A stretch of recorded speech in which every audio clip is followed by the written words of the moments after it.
こんにちは、レイムです。おっす、マリサだぜ。いいこといっぱいあったかな？青子です。今回のネタにするバイクは、ヤマハの YZF-R25 だ。25cc の SS といえば、最近ネタがあまりなかったが、ついにヤマハが動いたぜ。こないだ YZF-R7 も発売されましたね。ぜひ一度試乗してみたいマシンだな。スキニーな車体に特徴的なモノアイフェイス、そして99万9900円の車両価格。ヤマハスタイルを味合うには、ベストなバイクだと思うぞ。そんな YZF-R シリーズの入門モデル、R25 がマイナーチェンジされたわけですね。どんな仕様変更が入ったのか楽しみだぜ。それでは、青月電子台、今回もスタートです。では、ゆっくりしていってね。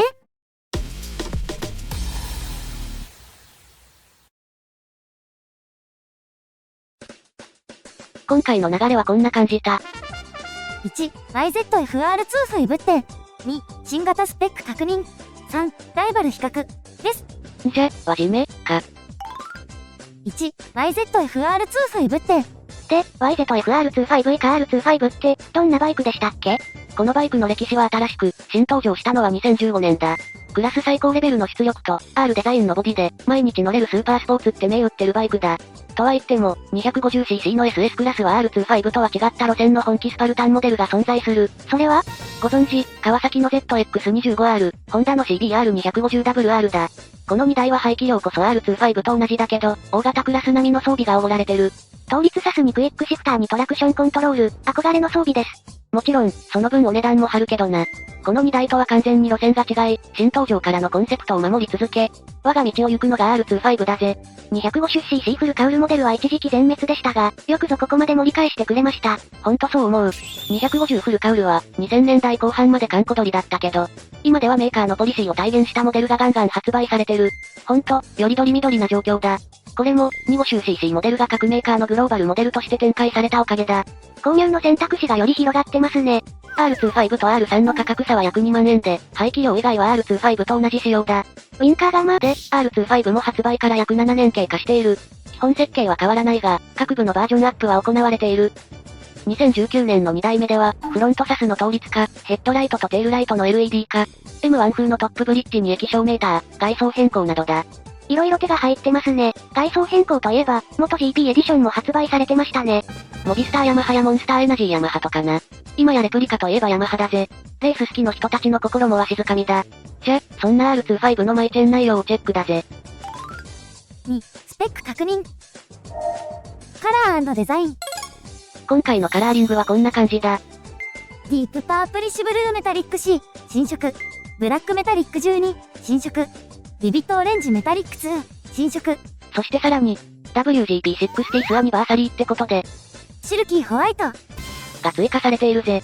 ブルーは残りましたか？当たり前だ。R ワールドの世界観を表すブルーは残すだろ。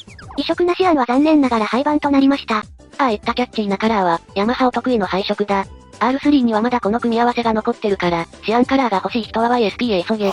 で、今回の異色枠は、オレンジってわけですか？だな。このオレンジを見て一番に思い出したのは、CBR250R のキャンディーエナジーオレンジです。ホンダかよ。ヤマハのビビットオレンジメタリックは有名なカラーだぜ。例えば R6 シリーズに採用されたカラーは、攻撃的な雰囲気を持つ配色だ。これはなかなか。そして、もう一つの注目カラーは WGP60 周年記念カラーだ。モチーフは1980年の YZR500OW48 で、ケニー・ロバーツ父が GP500 クラスでチャンピオンを獲得したモデルだ。ホワイトにレッドのストロボカラーなんて、まさに日の丸。これで記念カラーは国内 R シリーズが全部で揃ったわけだ。ここまで揃えてくるとは、さすがヤマハ。性能、デザイン、カラーリング、そして価格。今年のヤマハも攻めてる。この見た目と統一感、最高だ。あと、例の部分もついに進化したんですよね。あの部分って何のことだ？ウィンカーのことで、LED になったん。はて、何のことだろうか。YZF-R25 のいじられポイントには触れさせないわけですか。R3 の WGP60 周年記念カラーも L。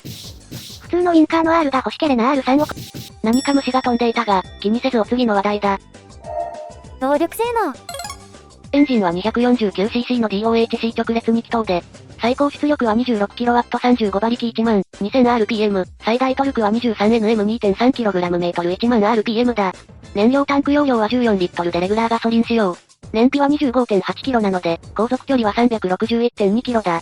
今回のポイントは2つあって、1つ目は形式が 8BKRG74J となったエンジンだ。平成32年排出ガス規制に対応したってわけですね。これで、今後のシリーズ安泰ってことだ。おなじみの排ガス規制が乗り越えられず生産終了祭りのみこしは担がなくて済んだわけですね。おう。で、2つ目は、オプション追加されたクイックシフターだ。純正オプションで装備可能となったが、今回はアップのみ対応だ。主は最近、シフトアップ時にクラッチ握ってませんよね。なんちゃってクイックシフターですか？それな。それ、長距離ツーリングとかでよほど疲れた時にのみした方がいいぜ。クランクとミッションの回転差を吸収し、摩耗しながら変速をスムーズに行うのがクラッチの役目だからな。クラッチを使わないってことは、消耗品として扱われる部品を保護して、大切なミッションに負荷をかけてるってことだ。あべこべですね。100発100中でシフトショックなしでギアチェンジできるなら問題ないけど。それは無理。愛車を大切にするなら、クラッチは握ろうぜ。でもそれならやっぱり、ダウン側もつけて欲しかったです。それは難しい話だな。ダウン側には、グリッピングスロットルを煽るってエンジンとミッションの回転数を合わせる必要がある。これを自動で行うには電子スロットルが必要だと思う。なんで？ R25 はライダーがアクセルグリップを回して、ワイヤーがスロットルバルブを開け閉めして、エンジンに送り込まれる混合機を増減させることでエンジン回転数を制御してる。スロットルバルブの開閉を制御する機構がないと、ダウン側はつけれないんですね。だな。グリッピングが上手に決まると理屈抜きで楽しいから、練習あるのみだ。でも、周りの迷惑になるようなグリッピングは控えてくださいね。サイズ、足回り。車両サイズは、全長 2090mm、全幅 730mm、全高 1140mm。車両重量は 169kg、シート高は 780mm だ。軽くて足つき良さそうです。これぐらいのサイズだと、色々と億劫にならなくて済むよな。車両を車庫から出す時とか、運転している時とか。やっぱり、自力で扱える範囲のバイクを選んで乗る、ってことは大切ですからね。時事ネタか。バイクを購入した直後に色々盛り上がってしまう気持ちは、十分理解できるけどな。主の愛車、ホンダの CRF ラリーも買ってしばらくは、高いシート高を我慢して乗ってたけど、足がつかない状態で乗るのが億劫になって、結局ローシートを購入してましたからね。バイクに不安要素があると、怖くて楽しめないからな。その点、R25 なら2気筒だからエンジンはスリムだし、ダイヤモンドフレームでシート周りはスリムな設計だ。左右の張り出しも少なくて足つき性も文句なしだぜ。169キロの車重は軽い方ですしね。軽いといえば、R25 は見た目でも軽さを演出している。どこ？ここだ。ステム周りだ。トップブリッジは YZFM1 か。ってぐらい肉抜き加工されたアルミ鋳造製だ。やっぱり見た目は大切です。では、お次は主要装備の紹介だ。主要装備。クイックシフターが OP 装備されたことは先に紹介したが、それ以外の部分についてチェックしていくぜ。フル液晶メーター。最新型の TFT 液晶とはいかないが、メーターレイアウトは上位モデルに極力合わせてデザインされた液晶メーターだ。時計にギアポジション、燃料系シフトインジケーターなどを表示してくれる。クロスレイヤードリング。フロントサイドカウルを部分的に重ねることで、空気がボディの外側と内側でクロスする仕組みになってる。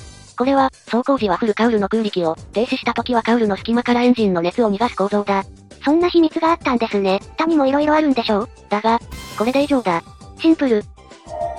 価格。入門用 SS に最適な R25 ですが、肝心なお値段のチェックしましょう。まずは通常カラーモデルからだ。それでは、お値段、どうぞ。66万8800円だ。続けて、WGP60 周年カラーは69万800円だ。ヤマハなら R3 に MT25、WGP60 周年カラーと選択肢はたくさんありますね。じゃ、ライバル比較は同士打ちはやめて、競合メーカーからチョイスするか。3、ライバル比較。今回の比較車種はこちら。ホンダ CBR250WR。川崎 GX25R。鈴木 GSX250R。鉄板ですね。カリッカリと重々だな。ふむふむ、各社一押しの SS モデルは性能も一筋縄ではありませんね。じゃ、チェックしていくか。では、比較表、ドン。価格。抜群にリーズナブルなのは、鈴木の GSX ですね。2010年代前半の250復活ブームでは、だいたい50万前後だったから。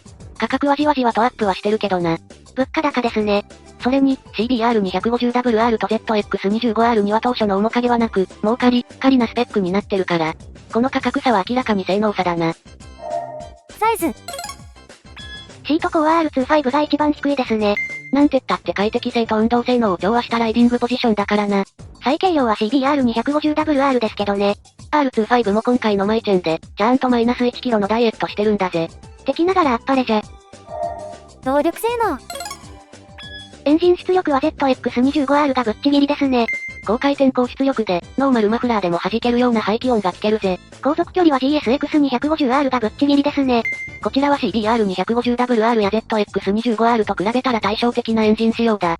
パワー競争ではなく、日常の使い勝手に割り切った感じだな。デザインは GSX シリーズを継承し、SS でも燃費も抜群、おまけにリーズナブルで、まさしく庶民の味方。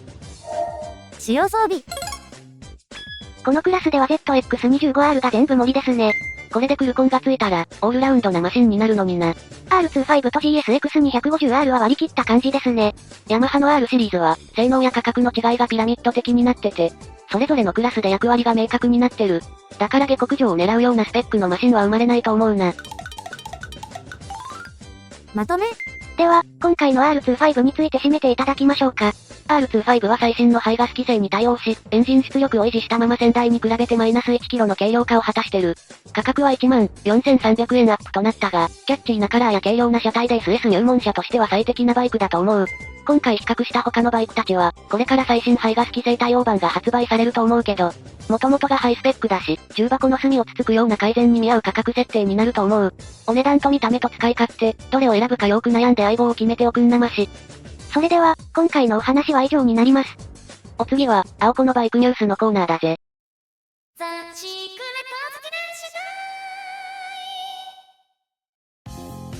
こんにちは、青子のバイクニュースのコーナーです。待ちに待ったゴールデンウィークが始まりましたね。始まってない人もいるぜ。あ、お仕事お疲れ様です。それに今年のゴールデンウィークの天気は、雨続きだな。残念ながらゴールデンウィーク初日に予定していたツーリングは中止になりましたね。主が雨男？というわけで、主は何をして過ごすの？バイク用品でも見に行こうかと思ってるみたいですよ。どうやらゴールデンウィークってことで各店舗でセールを開催しているみたいです。お、どんなセールかな？ナップス、今年で創業60周年、ナップス創業60周年記念、ポイント、6、倍デー、南海部品、ゴールデングランドセール、スピードくじキャンペーン、2輪間、ゴールデンウィークフェア、店頭在庫がお買い得。おう、いいじゃないか。バイクは買えなくても、用品なら買えますからね。それな。これなら、に変えても大丈夫かな。きっとバレますよ。あのお方の第6巻とバイク知識は、人並み以上ですからね。新しいマスクぐらいにしておきましょう。はい。では、今回はこの辺で。それでは、See you!